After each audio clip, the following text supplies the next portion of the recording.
it's not that this is the first genocide that is been known. No, the Holocaust, the genocide in Bosnia, the genocide in Rwanda were also known to the people of the time. But this genocide happened because the world didn't care enough to stop them, like today, or not. But today's genocide has something different. It's openly incited, cynically denied, and relentlessly supported, armed and weaponized, while those who oppose it are silenced, beaten, criminalized and smeared. This is why I say this is the shame of our time, and the collapse of the international legal order lays in this moment, not only for the Palestinians but for all of us. So I asked prime ministers, presidents, foreign ministers, so-called world leaders, how do you sleep? When will you act, truly act beyond the words? But I also see courage. Dock workers, trade unions, students, mothers and fathers, ordinary people everywhere are refusing this complicity. And their message is clear. No more genocide, no more apartheid, starting in Palestine. The future of millions demand is one of justice, equality and freedom, and is still within reach if we act now. Thank you. Thank you, Ms. Albanese. Our next speaker will be the Special Rapporteur on Freedom of Expression. Ms. Khan, you have the floor. Thank you. I will just say a few words to complement what Francesca Albanese has said. And I will, of course, focus on the issue of my own mandate, freedom of expression. Gaza has become the deadliest conflict ever for journalists.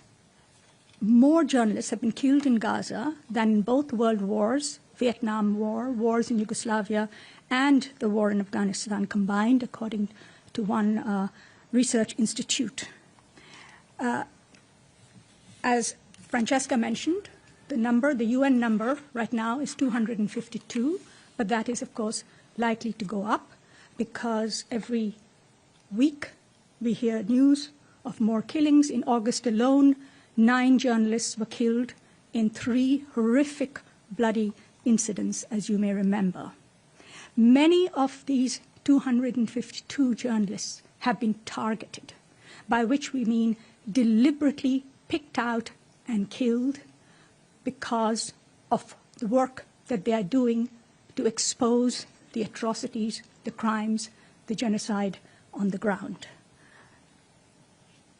Let me spend 1 minute on the strategy that Israel seems to have developed, where they will first delegitimize and discredit a journalist. Smear campaigns are started, accusing the journalists of being terrorist supporters or terrorists themselves, and then they are killed. So it is not just killing journalists, but killing. The attempt is being very clearly made here to kill the story, because journalists, local journalists in Gaza today, are carrying the brunt of that killing spree, because they are the only ones who are there. Gaza, what is happening in Gaza is extremely unusual in that I cannot recall another situation where a member state of the United Nations has denied access to independent international media for a conflict, for atrocities, for the unfolding of genocide, and now genocide actually happening over almost 3 years at this stage. We have not seen in any other country a situation like that happening, where international media are being denied independent access. The burden then falls on the local journalists who are being picked out, as I mentioned, and killed, labeled as terrorists and killed. Journalism is not terrorism. Journalism is not a crime. Journalists are civilians under international humanitarian law and therefore protected like other civilians. However, journalists, because of the nature of their war, have to go where the fighting is. They cannot flee away from the fighting, and they are being then deliberately picked out and killed. International media have been denied access. Al Jazeera has been actually banned from even operating in the West Bank or in Israel itself. What we see here, therefore, is as Francesca Albanese, as you know, has written about the anatomy of genocide and the economy of genocide. And I would say that the story of the way in which journalists are being killed, silenced, killing journalists, murdered, in fact, is the cover-up of genocide. Because these local journalists are the main source for news right now from the ground up. And if they can be stopped, if the information that is leaking out to the world can be stopped somehow, the Israeli Defense Forces believe that they can continue to do what they are doing with impunity. And that actually is the critical word here, impunity. Israel has never been held accountable. Israel has never allowed independent investigation of a single killing of a journalist ever in the Palestinian occupied territories. We have cases going back 20 years that have not ever been investigated internationally. And that, of course, has created this environment of permissibility in which the Israeli Defense Forces can do what they want to destroy those who are daring to expose the truth on the ground. And that, to me, is a big tragedy, certainly for the journalists themselves, certainly for the genocide in Gaza, but I think for media freedom around the world. A terrible precedent here is being made, and those countries that champion media freedom, those who speak about independent media, I hold them responsible at this stage. They must bring pressure to bear on Israel to allow independent investigation of the killings, to allow international access to international independent media. The very presence of international independent media will give some degree of protection to local journalists who are out there working alone, and of course, to stop the killing itself. Without journalists, we know that this story will never be complete. The information would be very difficult to get. Already, local journalists are suffering the same conditions like the rest of the population, looking for food, water, shelter. They've had family members killed, and yet they continue. Many of them continue very bravely to report. But how long can that can go on happening? In fact, in my last press release, the title was "States Must Stop Israel Before All Journalists in Gaza Are Silenced." And that is what I fear. I hope very much that you will speak up for those in your own community, journalists in your own professional community. Speak up loud and clear that this must come to an end and Israel must be held accountable. Thank you. Thank you, Ms. Khan. Moving to our speakers online, we'll now hear from Mary Lawler, the Special Rapporteur on Human Rights Defenders. Ms. Lawler, please go ahead. Thank you very much, everybody, for having me here. I would like to focus my remarks on a hearing that I had with 10 human rights defenders from different organizations who are still working in Gaza. I had the hearing about 10 days ago. I'd like to focus on what they bring their voices, in fact, on what they said about daily life, about the risks that they're facing, about the funding situation and what they are calling for. So first on the daily life. They're like everybody else. They're in the same catastrophic situation. They have no homes and they have no offices.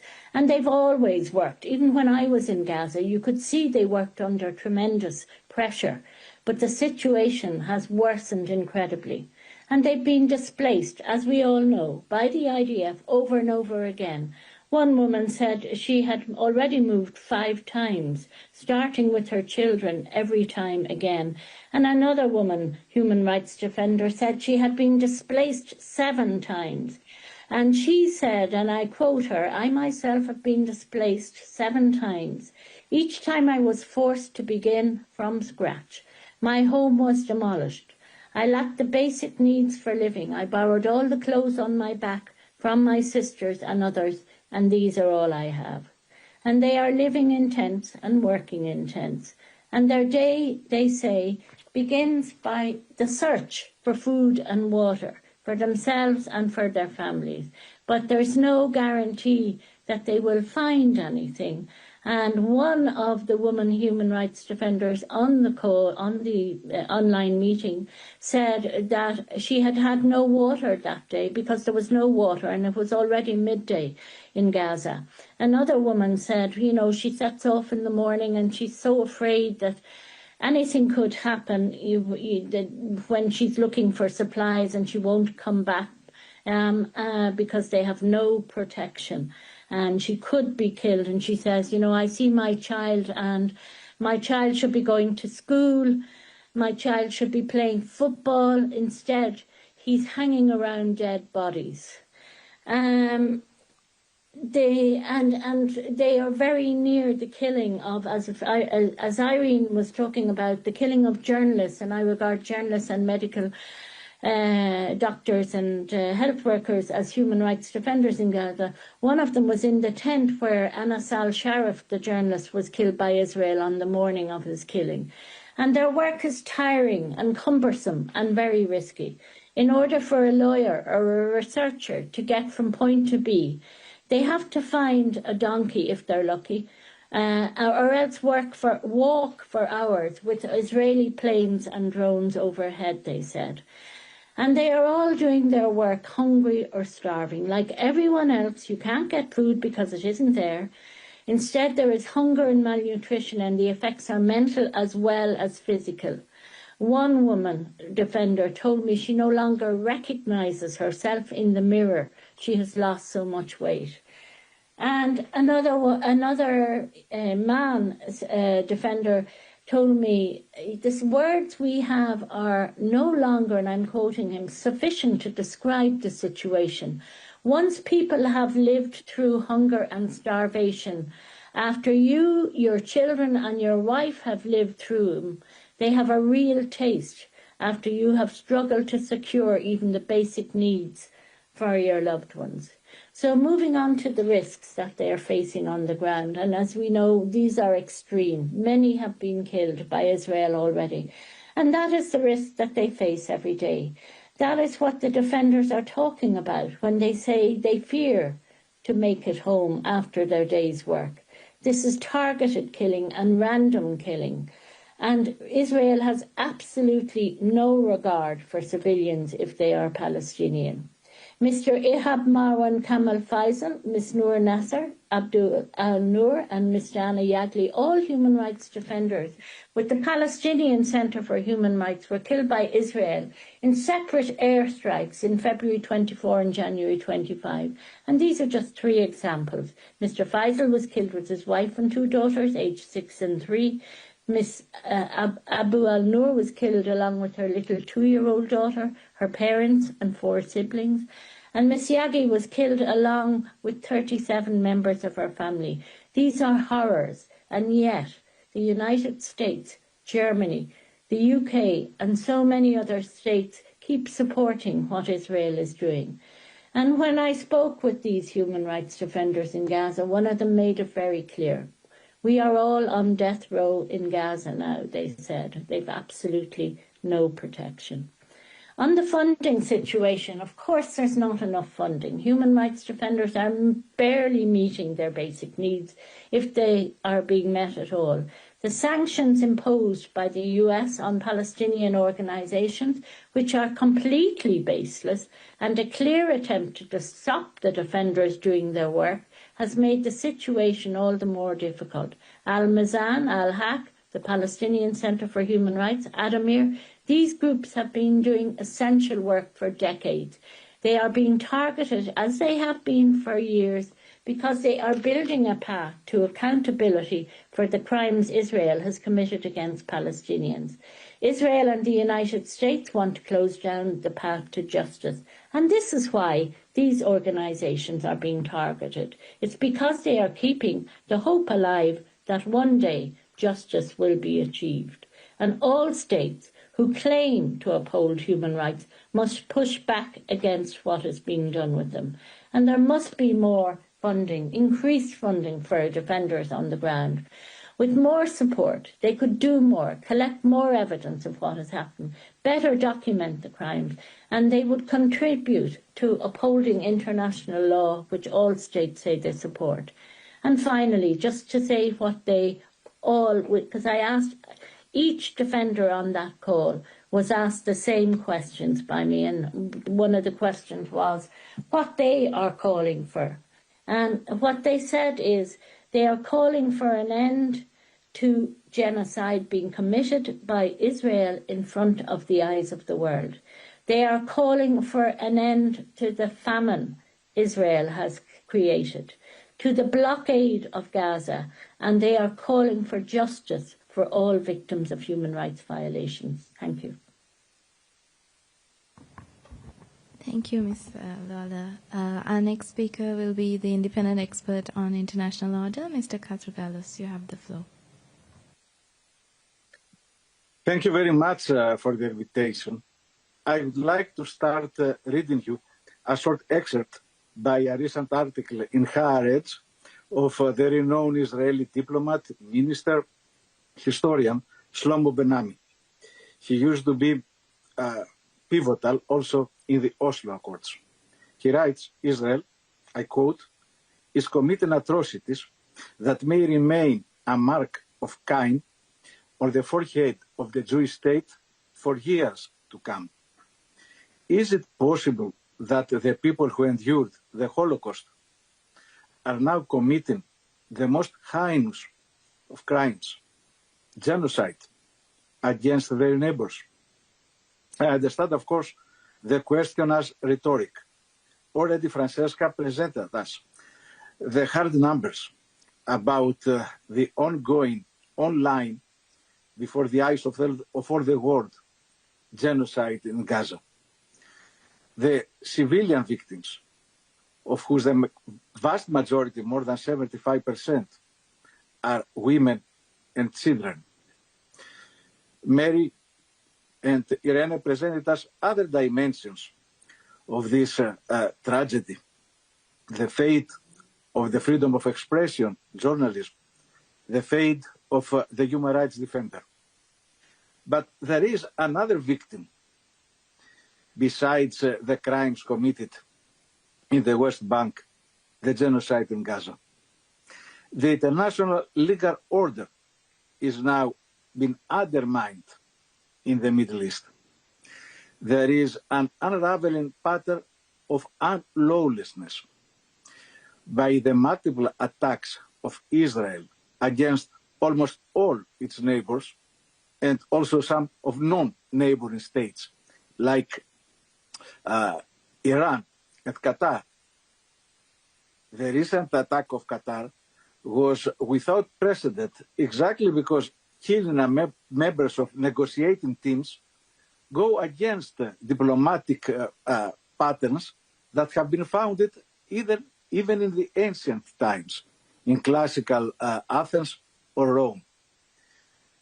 By this attack, Israel clearly undermined one of the few credible avenues to prevent further destruction, release the hostages, and open a path to peace. But this goes beyond that. All these attacks have, as I said, the explicit or tacit support of the United States. The impunity that these acts entail, the lack of accountability, the selective application of international law, weaken the credibility of the United Nations, undermine multilateralism and the international post-war order based on the United Nations Charter and the human rights system of law.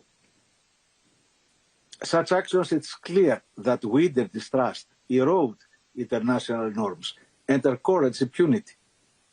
We have heard the European leaders saying that Israel is doing the dirty job for all the West.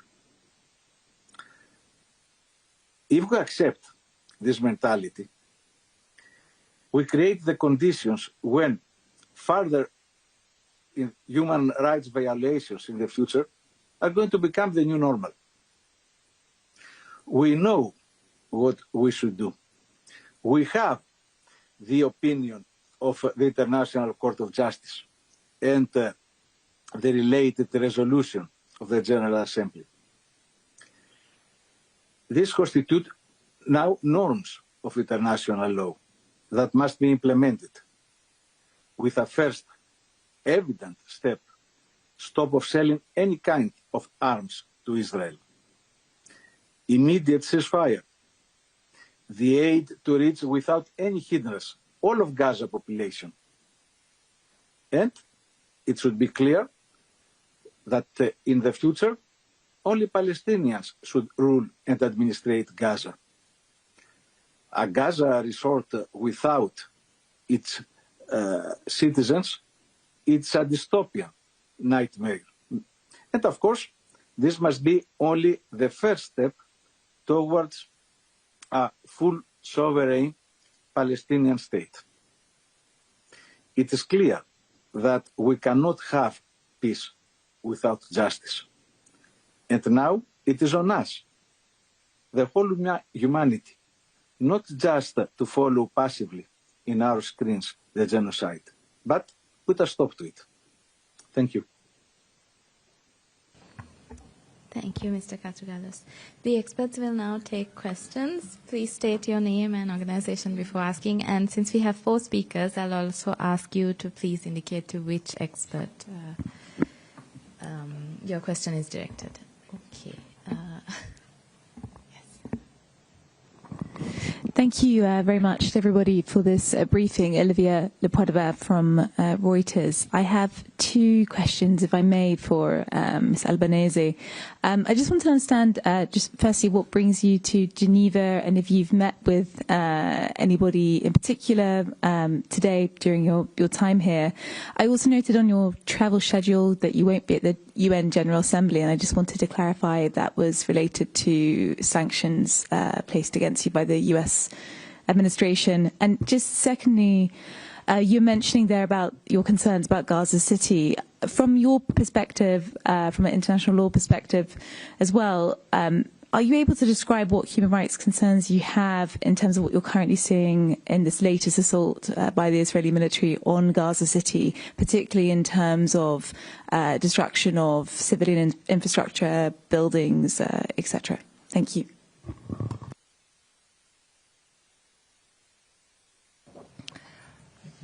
It's interesting that the first question you asked me is about my travel schedule, which I'm not going to share.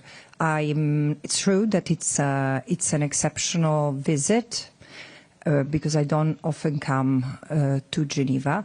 But as I was coming, I found the time to meet with you all to be asked questions about the situation in Gaza.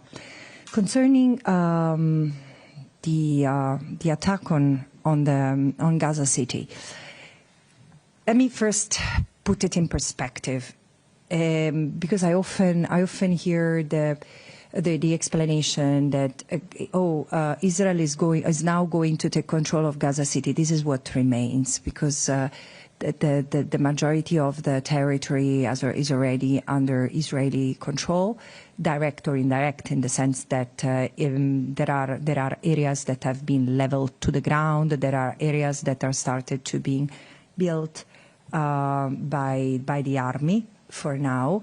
What does it mean, this attack? It means full destruction.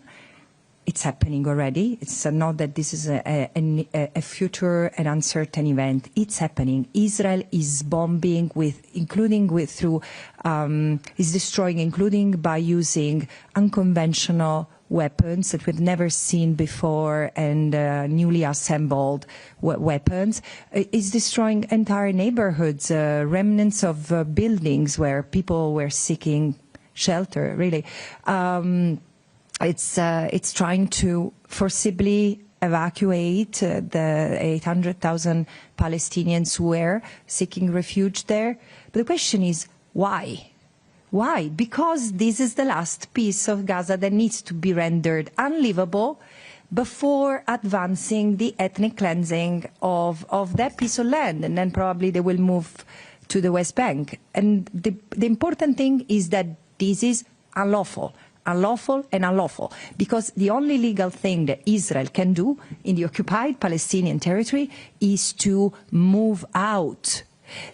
Dismantling the settlements, withdrawing the troops, and stopping exploiting Palestinian resources are the 3 of the 5 things that the International Court of Justice has asked Israel to do in the advisory opinion, together with paying reparations for all the harm and damage caused to the Palestinians by Israel, and facilitating the return of those displaced. And this should be the perimeter of the political discussions the member states have to start with, before or in line with also talking about the crimes that Israel is being committing.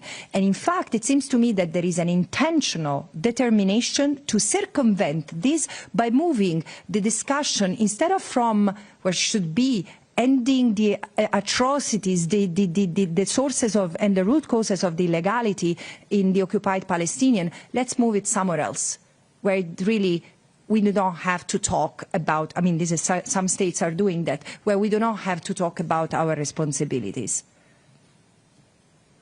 Jeremy.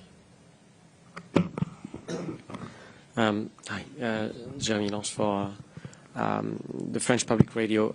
If I may, I will ask my question in French to Ms. Albanese. 2 questions en réalité. La première sur le nombre de victimes. Vous avez évoqué il y a quelques instants un nombre de victimes potentielles très élevé, jusqu'à 10 fois peut-être ce qui est officiellement comptabilisé jusqu'à présent. Je voudrais savoir d'où viennent ces chiffres. Est-ce qu'ils sont crédibles selon vous et que comprennent-ils? Est-ce qu'on parle des victimes directes en plus des victimes liées à l'absence de traitement pour les maladies, la famine, etc. Enfin voilà, d'où viennent vraiment ces chiffres très importants. La deuxième question par rapport à ce qui va venir à la fin du mois, l'Assemblée générale de l'ONU et cette reconnaissance de la part de certains pays de l'État de Palestine. L'administration Trump a déjà dit qu'elle refuserait de donner des visas à des représentants palestiniens. Il y a des appels qui viennent de la part de la société civile, de militants, souvent classés à gauche, qui réclament de délocaliser l'Assemblée générale à Genève pour que ces représentants palestiniens puissent venir, puissent participer. Je voudrais savoir si c'est un appel que vous soutenez, même si la faisabilité semble un peu compliqué, mais est-ce que ce serait pour vous un signe fort que l'Assemblée générale ait lieu à Genève? Alors, je pars de ce dernier point. Je pense, oui, que c'est le moment de s'interroger pour l'Assemblée générale sur ce qu'on est après 80 ans depuis la création des Nations Unies, dans le sens que on peut pas autoriser un membre de l'Assemblée générale et du Conseil de sécurité de ne pas autoriser la participation des gens des États qui font partie, ou des organisations qui font partie, des représentants du peuple qui font partie de l'Assemblée générale et d'autres. Et là, on a vu cette année que la liste de ceux-là qui sont formellement persona non grata aux États-Unis commence à s'allonger. Je pense que avant de penser, d'essayer de bouger l'Assemblée générale et tout, que c'est pas une mauvaise idée, c'est-à-dire c'est pas à moi de le dire, mais c'est le moment de aussi considérer que le monde est fait par 193 pays. Et si les États-Unis continuent à montrer cette hostilité, alors je pense qu'il y a de quoi se demander si c'est pas le cas de bouger l'organisation, mais ça me concerne pas. Ce qui me concerne, c'est que je voudrais voir un engagement concret de la part des États afin de garantir qu'il est tout représentant qui a le droit de s'asseoir à cette séance de l'Assemblée générale soit présent, sans discrimination. Et la chose qui est frappante, à mon avis, c'est qu'il y a une fragmentation aussi des forces qui devraient s'unir à défendre ceux-là qui sont punis injustement. Et voilà. Je sais qu'il y a des propositions aussi de tenir la séance de l'Assemblée générale hors de New York. Évidemment, ça n'a pas passé. Les chiffres que j'ai mentionnés, en fait, viennent de différentes sources. Il y a le Lancet, il y a des chercheurs israéliens qui ont aussi poser ce chiffre. Ça vient de différentes sources. En fait, c'est le calcul de ce qui a été détruit à Gaza et la capacité si je comprends bien les statistiques, de contenir, c'est une étude sur combien de gens apparaissent être présents à Gaza, confirmée par contre par des documents relâchés ou leaked par l'armée israélienne, mais aussi ce qui pourrait être être causé par les frappes, surtout les frappes c'est-à-dire ces morts à cause des traumas, à cause de destruction de bâtiments et tout ça. Il y a l'opportunité, est-ce que j'ai la possibilité de vérifier ces chiffres, pas toute seule, mais bien sûr, ça c'est quelque chose que nous tous on est en train de faire, mais on est vraiment dans l'impossibilité parce que les gens présents à Gaza, les organisations présentes à Gaza sont de moins en moins, et Gaza s'est détruite à un point que c'est aussi difficile faire une estimation. Ça va prendre des années pour vérifier, comme ça se passe encore au Rwanda, en Bosnie, de vérifier, de récupérer tous les restes humains de cette catastrophe. Mais c'est-à-dire une chose dont je suis absolument sûre aussi en étudiant la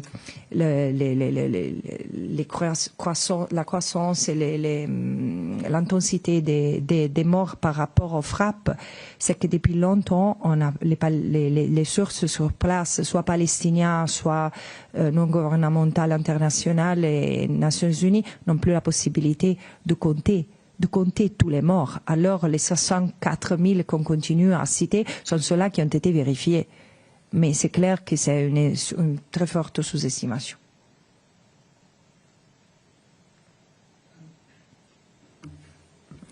My name is Mohamed Al-Fanich. I'm from Alga TV. So, first of all, thank you for your statement. I have two questions, one for you and one for Irene also. According to our reporter, Alga TV in Gaza, we have some local reporter there. Today, just till this moment, 41 people being killed in Gaza, 28 in the city of Gaza and north of the Gaza Strip, 12 on south of the Gaza Strip, and 1 on the middle of the Gaza Strip. So, and I'm sure by the end of the day, you're going to reach more number. You mentioned the law in your report, and it was clearly mentioned what's happening in Gaza. But what do you think it should be done? I came from London, and we see daily basis British government said they need ceasefire immediately. European Union also, United Nations. And they're asking Israel to do the ceasefire. Israel is not responding. It's not. So it's any other tools. We can make ceasefire, according to your experience or your own opinion. And my question to Irene, you said the journalism is being scared and the story being killed before even the journalism start. And we know the situation as journalists, when you're working in that kind of field, how you can make the statement, how you can be, either you look after yourself or you tell the truth. And what we can do, or what you can do to protect the journalists in Gaza. Thank you.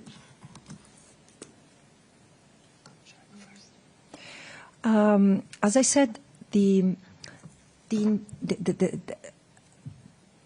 international law is of extreme clarity when it comes to the situation in the occupied Palestinian territory. I really don't know what else can be said, because I don't think that member states do not understand. They just don't want to do what we are all, the human rights community, reminding them they should be doing, because there is an obligation not to aid and assist, not to aid and assist in any possible ways a state which is committing international wrongdoing. There are, and this is where we need to go next, when this is persistent, when this lack of compliance with international law becomes widespread and systematic, it results into sustaining, enabling the illegal act. So what should be done? Arms embargo, which means no trade in arms, no buying, no selling parts or arms in full, not directly, not indirectly through another state. This is the first thing that member states should have done already last year when International Court of Justice recognized the risk of genocide, and then, in the case of Nicaragua versus Germany, reminded member states of their obligation not to transfer weapons to a state which might be committing violations of international humanitarian law, meaning war crimes. And it's clear that Israel is, I mean, you can say that really closed eyes that Israel is committing war crimes. How? Because Israel was already committing war crimes before October 7, the colonies, the blockade, etc. So you see, there has been a level of normalization of the legality that Israel has ended up representing. And now it seems that member states almost don't know how to react and do the right thing, come back to a path of compliance with legality. But then there are countermeasures that member states have to take, and the stopping trade is not just for weapons, it's also for regular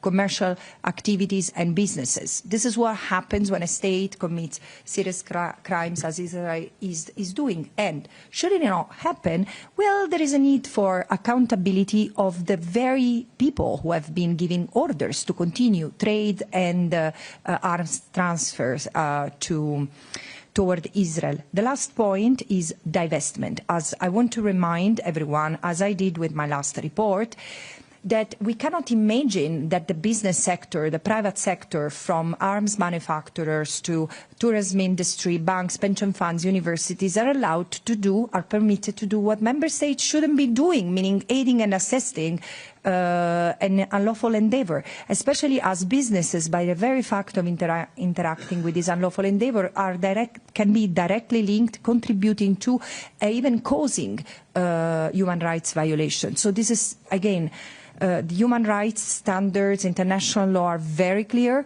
It's clear, equally clear, is that member states tend to violate international law in this context rather than abiding, and so it's time for justiciability. And again, everyone who's been partaking in this endeavor must be held accountable, of course, based on the possibilities of also civil society judges and lawyers on the ground. Yes, you had a question for me. Before I answer your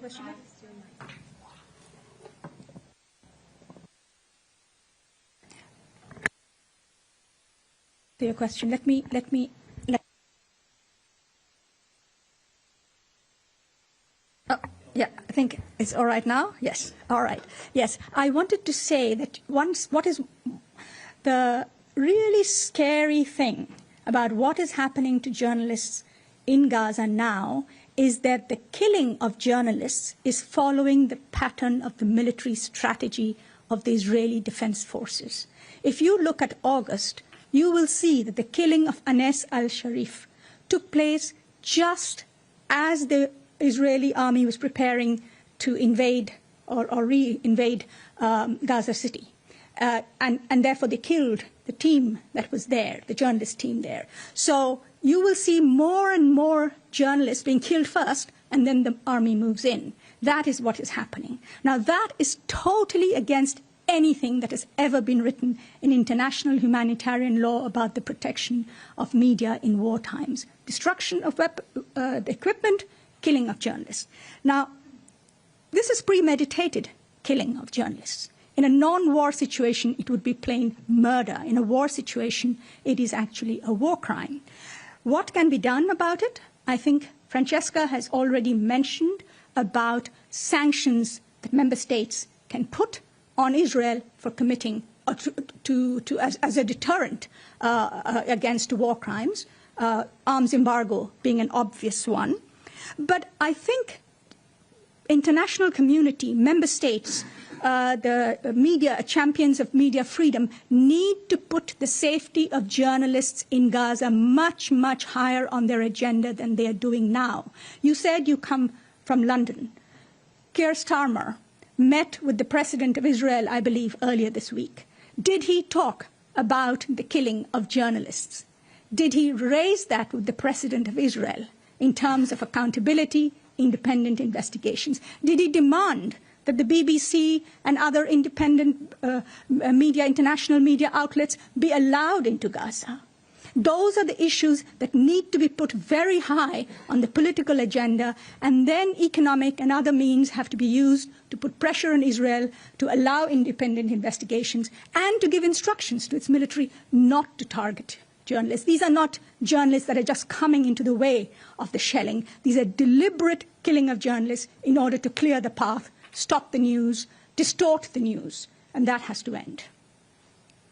Thank you. I'm going to go to Nina and then Gabriela, and then we have a question online. Okay, thank you. Nina Larson, AFP. Thanks for this briefing. First, for Ms. Albanese, thank you for doing this. I was wondering if you could say a little bit more about the complicity issue when it comes to the U.S. Secretary of State Rubio said today that the U.S. is showing unwavering support for Israel in its war as it continues in Gaza. And you also have, as has been mentioned here, the revoked visas, the sanctions against you and others. So, I mean, could you just say a little bit more about how complicit, I guess, you think that the U.S. is in what you're describing as a genocide? And then also, what do you think the consequences for the U.S. should be for this? And finally, I also had a question. I wanted to ask you how the sanctions have impacted you personally. And so I have just one small question for Ms. Khan. I wanted to ask about, you compared the number of journalists killed in Gaza to a number of other conflicts. What was the conflict before this that had the most journalists killed? Could you provide some more figures on that? Thank you.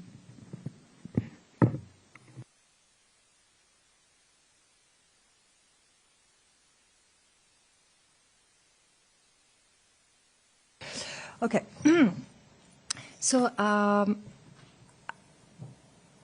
will have to encourage you to wait another couple of weeks regarding full answer to that question regarding complicity, because this is the topic of my next report to the General Assembly, which again, just to also go back to the first question, yes, I'm trying to go to the United States. Things look not particularly promising, but this is what I should be doing. There is one fact. The United States has been for decades backing Israel and Israeli government, various subsequent Israeli government, militarily, politically, diplomatically, strategically, discursively. And however, and this is also true for the previous administration. However, with the current administration, things have passed the Rubicon. In a sense, we are really in uncharted territory, in the sense that while the military and financial support is not new, what I find somewhat having passed that breaking point is the political cover for Israel, because there is also with the attacks in the region that target also a number of states that have been seen like considered allies of the United States. There is a possible acceptance that the alliance with Israel is worth the erosion of other ties. There is a risk in this. I mean, I don't understand why people don't see the danger, the extreme danger of what is happening right now. But going back to Palestine, what I find extremely concerning is the incitement, what has changed at the discursive level. Because since February, I said when the Trump administration, when President Trump evoked the image of the Gaza Riviera and hinting the Palestinians should leave, I would say this is the first time that U.S. endorses publicly, making it become a part of the U.S. foreign policy, the forced displacement of the Palestinians. In the sense, clearly they didn't oppose it, but at the same time, they never endorsed it to the point that it became U.S. policy, and this has become more evident, and I think it's wrong. It's wrong. It's legally wrong, morally wrong, and dangerous. The The sanctions are unacceptable. The sanctions against me, of course, I am the first U.S. person to be sanctioned, and this must be removed. I mean, I urge the United Nations, like the Secretary General, the members of the General Assembly, don't let this become a precedent, because it's not going to be limited to me as it always happened. It's extremely serious because it violates in one stroke of a pen the UN Charter, the UN Convention on Privileges and Immunities, but it's totally retaliatory, and it doesn't only affect me. I keep on saying I have members of my own family, including my daughter, who are directly affected by these, and it's incredible the financial hurdle that this is causing to my family. Why do I have to pay with my own life? For what? For having done my job? So again, I don't like the personalization of what matters. This is why I'm saying what happens to me is now happening also to 9 judges and prosecutors of the International Criminal Court, and this should have created really such an uproar, but also Palestinian human rights organizations. So on the one hand, I expect the United Nations to stand firmly against this. On the other hand, I expect regional groups to stand firmly against it, because I'm European, I'm Italian. It's unbelievable that I have to suffer the weight of this vicious administrative move, even in my own country where I cannot open a bank account. So Europe should institute the European blocking statute to protect people who from this personal ad personam attacks from today is the United States, tomorrow can be another state. So, yeah. You asked me about the numbers killed. Now, I can give you one example. Ukraine. In the war, since Russia's invasion of Ukraine, 14 journalists have been killed in Ukraine. 252, on the other hand, killed in Gaza, including dozens targeted. Probably in terms of numbers, the second highest would be Afghanistan, where, as you know, there was conflict for more than a decade. And during that time, I don't have the exact numbers, but I think it was only in dozens killed over 2 decades. And again, you can see both in terms of time as well as in terms of numbers how outrageous are the casualties of journalists in Gaza.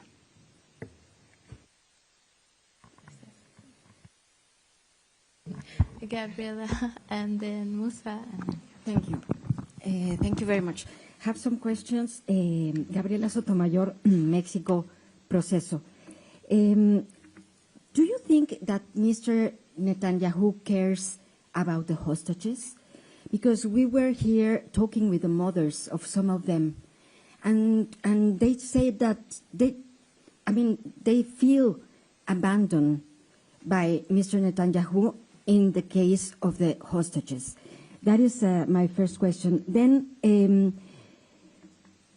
to Irene Khan, how is the situation of freedom of expression inside Israel, freedom of the press? Because I don't know if young people, women, do they know what Netanyahu is doing to the children in Gaza? I mean, do they know? And then my last question is on silence. That is complicit of what is happening. Is there a way to hold accountable a country that is not saying out loud what is happening and condemn it, like USA, for example? Is there a way to hold them accountable? And I think that's it.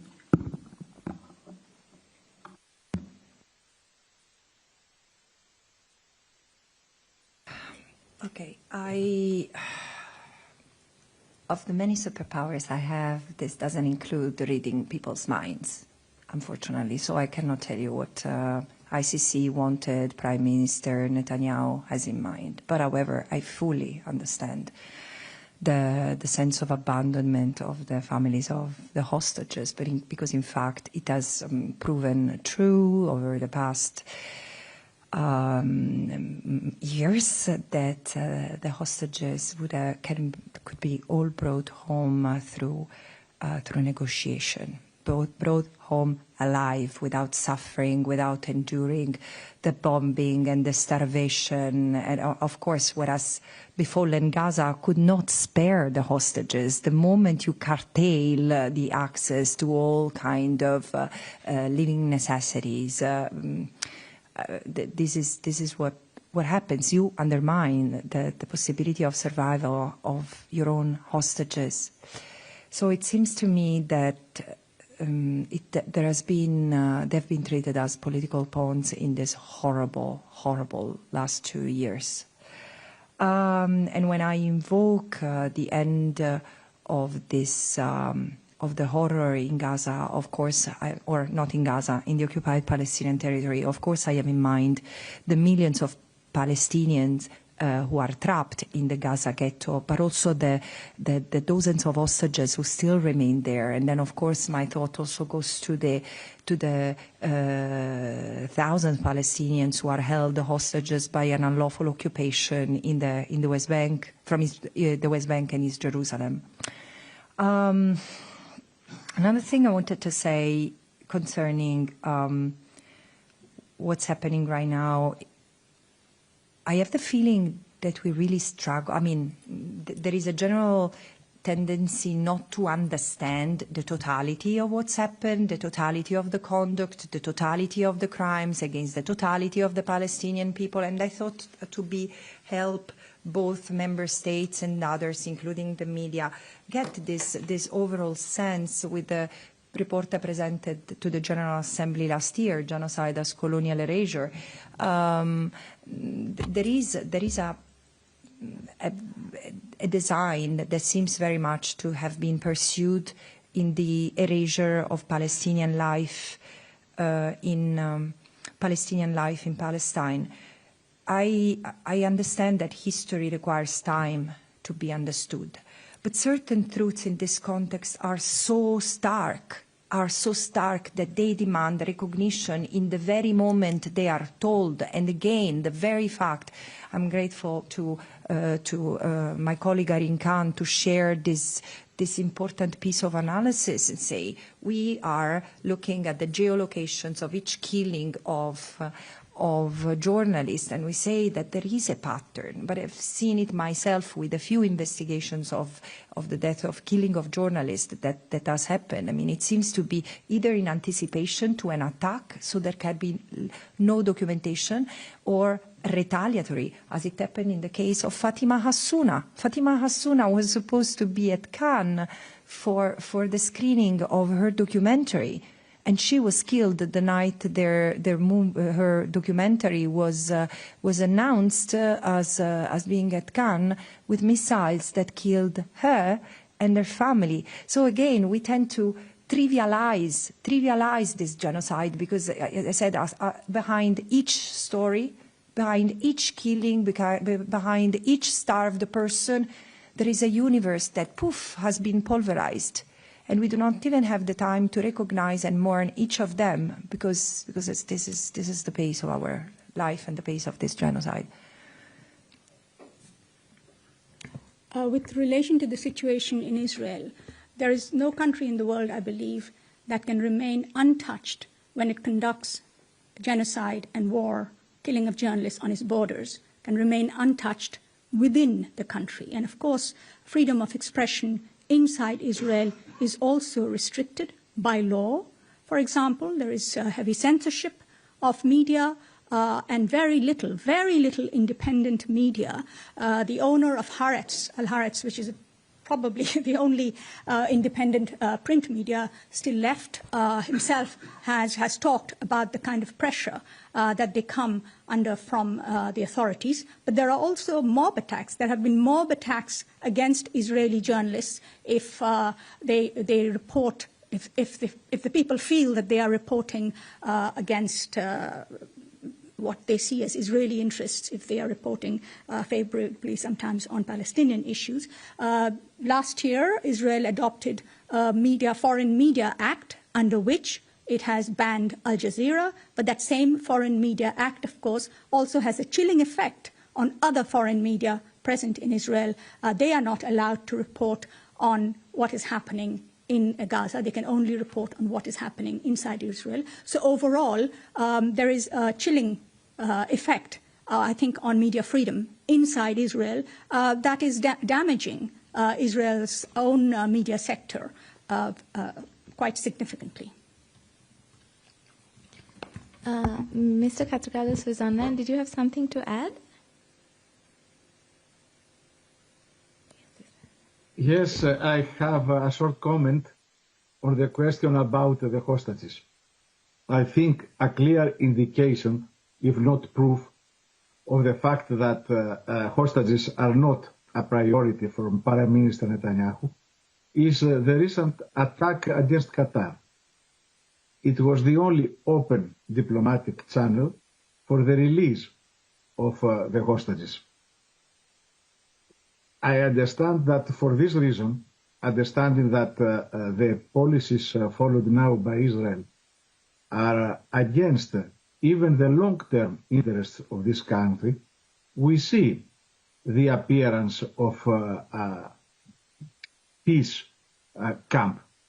Small now, but already including a former prime minister, several ministers, among them ministers of defense, former heads of Mossad and IDF.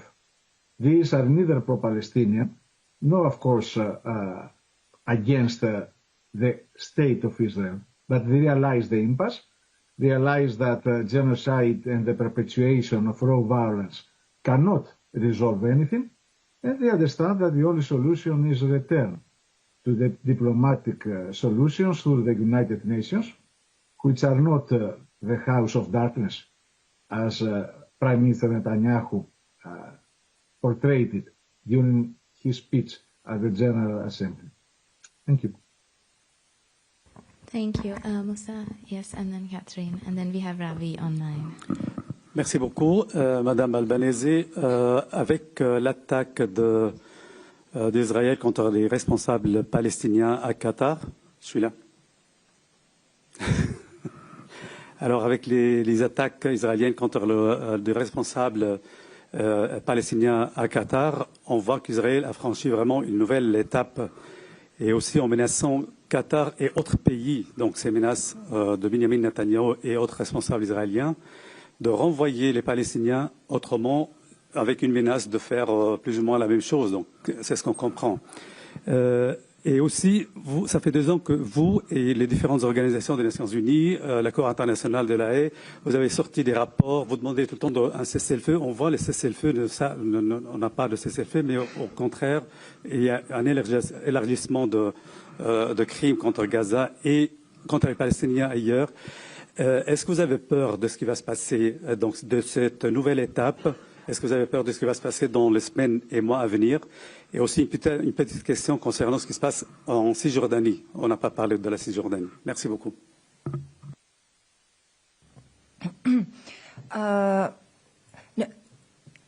I think I did mention what's happening in the West Bank, but the thing is that what's happening in Gaza is so overwhelming and shocking and not acted upon as it should, that it tends to overtake the rest.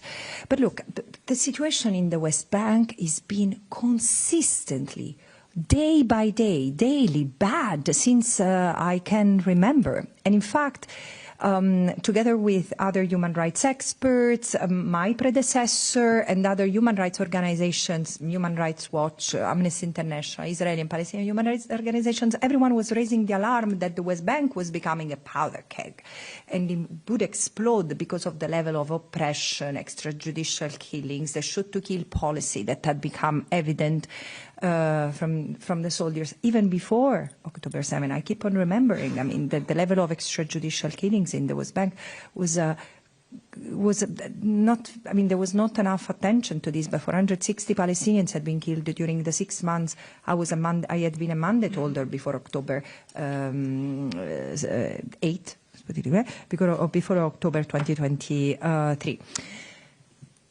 And there is one thing that the United Nations in particular should have given more attention to, is the fact that this government coalition, as soon as it installed itself in February 2023, it signed an agreement for the annexation of the West Bank. Large swathes of the West Bank were immediately put under the control of the current finance minister of Israel. And since then, the advancement of the colonial project, being really taking the land and the resources and displacing the Palestinians, so settler colonial, has continued and has even accelerated after October 2023, with the result that now the Jordan Valley has been almost emptied of Palestinians. It was home to herders and the Bedouin communities, nomadic communities that have almost entirely left the areas. Those who remain are at serious risk because there are ideological, violent, armed settlers attacking them on a daily basis. And there are only few organizations, which I'm not going to name, in order to protect them. The majority, I mean, from a number point of view, there are dozens of Israelis, citizens going to the West Bank in sensitive areas, and some international organizations, but this is the only interposition presence between the soldiers, the settlers, and the Palestinians, who are at critical risk of forced displacement, of being killed, etc. And of course, the economy is collapsing. I do see, and this is why, and with this I will conclude, I do see that there is if we see the destruction of a people as such, through acts of killing, through acts of creation of conditions of life calculated to destroy, and infliction of severe bodily and mental harm, if we see the Palestinians as a whole, I do confirm what I said already 1 year ago, is that the genocide has already leaked out of the Gaza Strip. This is the reality. There is an attempt to destroy the Palestinian as such in what remains of the occupied Palestinian territory, with various acts and means.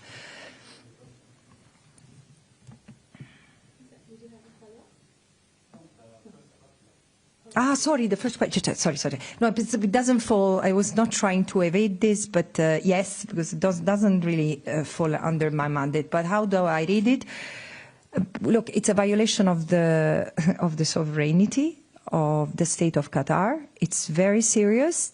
This is not unprecedented, and with other special rapporteurs, I've denounced this continuous recourse to aggression under pretense of self-defense that Israel has invoked times and times against Lebanon, against Syria, against Iraq, against Yemen. And again, there might be a conflict-like situation in certain, but this is or Iran. The continuous bombing of neighboring countries is clearly a threat to peace, which should receive a more preventive response from the United Nations. What I fear, and again I defer this to better analysts than me, but what I fear is that also when I look at the maps that some Israeli leaders continue to portray of Greater Israel, I just wonder, and this is something for you journalists, I wonder if Greater Israel is not to be understood not merely as a territorial project defined by border expansion, but as a project of domination sustained by primarily US, but also other West-centered interests, in which every alternative socio-political force is neutralized. And then still Qatar doesn't follow this pattern. I still don't understand exactly what was the logic behind it, because Qatar was not just another state that could pose a threat. This was the state who was offering its good offices to facilitate discussion toward peace and toward the release of hostages. And so it looks such a self goal in a way that I really don't know, but I'm very scared by what's happening in the region. Thank you. We've run quite a bit over time, so if you have extra questions for the mandate holders, we're happy to pass them on. I'm just going to quickly go to somebody online who's been waiting a very long time. Ravi, you can ask your question. Yeah, thank you. I hope I am audible. The question is to Ms. Francesca Albanese, as well as Mr. George Katrougalos. Ms. Albanese, your report reveals so many disturbing facts about what is exactly happening. Firstly, about the figures, recently Guardian put out a figure of 200,000 being killed. That was a report based on Israeli former IDF chief. Your figure right now suggests some 380 or 680. Of course, this is not an established figure. This is according to several academics or several analysts. Where do you put this figure? The second question is on the moral erosion of, responsibilities for countries which are signatories to the genocide treaty convention. I'm asking this question in the context of India. For example, India has been having fairly strong relations with Israel, to the extent that the Israeli finance minister recently visited New Delhi to sign a new bilateral free trade agreement. How would you characterize India's position on this? At one hand, it is a signatory to the Genocide Convention. At another hand, on the other side, it seems to be violating the Genocide Convention. Is that your assessment as well? This question is to George Katrougalos. You talked of Shlomo Sand, a historian in the past I used to respect. But what did he exactly say? I could not really understand what you had said.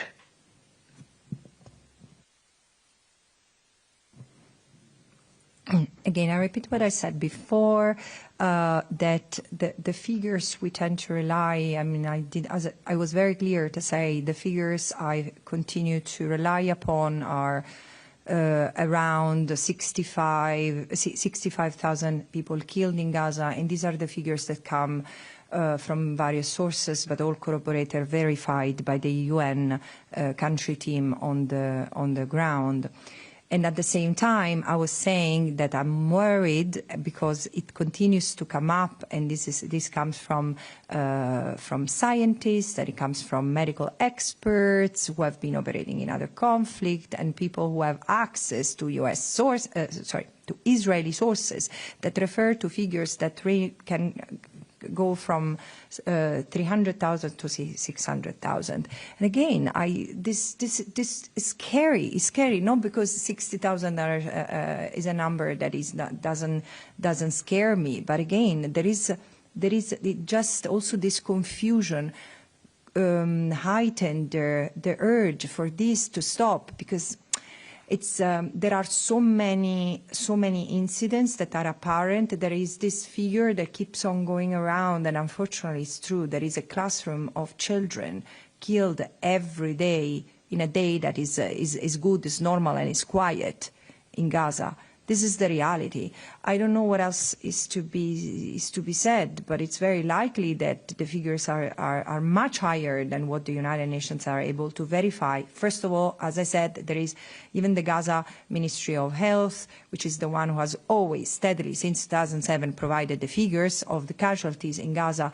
doesn't have the capacity to verify beyond what comes through the hospitals, and also because there are other figures that are not reported. Those who die because of access to